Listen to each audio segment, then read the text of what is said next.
রাশেদ সদ্য কলেজে ভর্তি হয়েছে। গ্রামের ছেলে হলেও তার আত্মবিশ্বাস ছিল শহরের ছেলেদের থেকেও বেশি। গায়ে সাদা পাঞ্জাবি, চোখে চশমা, হাতে একটা পুরনো ব্যাগ, একদম সাদামাটা ছেলেটা। প্রথম দিনই তার চোখে পড়ে মেয়েটি, তানহা। চোখে কালো কাজল, কিন্তু আচরণে একেবারে নির্লিপ্ত, যেন এই দুনিয়ায় কারো সঙ্গে তার সম্পর্ক নেই। রাশেদের বন্ধুরা বলল, ওকে পটানো সহজ না রে। কলেজের সবার ক্রাশ, কিন্তু কাউকে পাত্তা দেয় না। রাশেদ কিছু বলল না। তার মনে হালকা একটা কৌতূহল জেগে উঠল। একদিন কলেজের লাইব্রেরিতে বই খুঁজতে গিয়ে রাশেদ দেখল তানহা একটি বই হাতে দাঁড়িয়ে আছে। সেই বইটি রাশেদেরও দরকার ছিল। আমারও এই বইটা লাগবে, রাশেদ বলল। তানহা তাকাল। কিছু না বলে বইটা রাশেদের দিকে এগিয়ে দিল। আপনি আগে পড়ুন, তানহা শান্ত গলায় বলল। একসাথে পড়তে পারি চাইলে, রাশেদ মৃদু হেসে বলল। তানহা একটু অবাক হলেও বসে পড়ল। সেই থেকেই শুরু বন্ধুত্ব। বন্ধুত্বটা দিনে দিনে গভীর হতে লাগল।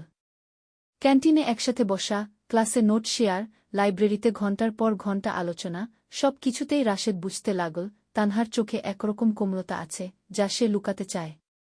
কিন্তু তানহা কখনো কিছু প্রকাশ করে না। সে বরং দূরত্ব বজায় রাখে। কারণ তার একটা অতীত আছে, একবার ভেঙে যাওয়া বিশ্বাসের কষ্ট।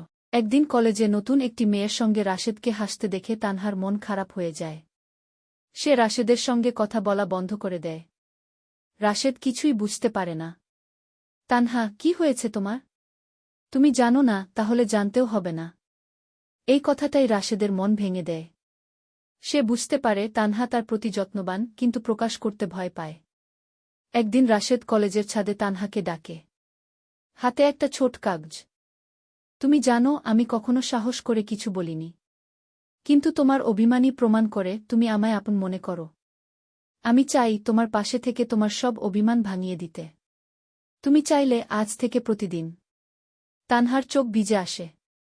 সে কিছু বলে না, শুধু বলল, চলো আজ লাইব্রেরিতে একসাথে পড়ি। রাশেদ বুঝে যায় সে উত্তর পেয়ে গেছে। আজ তারা একে অপরের শ্রদ্ধা আর ভালোবাসার বন্ধনে আবদ্ধ। কলেজ জীবনটা শুধু প্রেমের নয়, দায়িত্ব ও বিশ্বাসেরও। তারা একে অপরকে প্রেরণা দেয় ভবিষ্যৎ গড়ার, সৎ পথে চলার।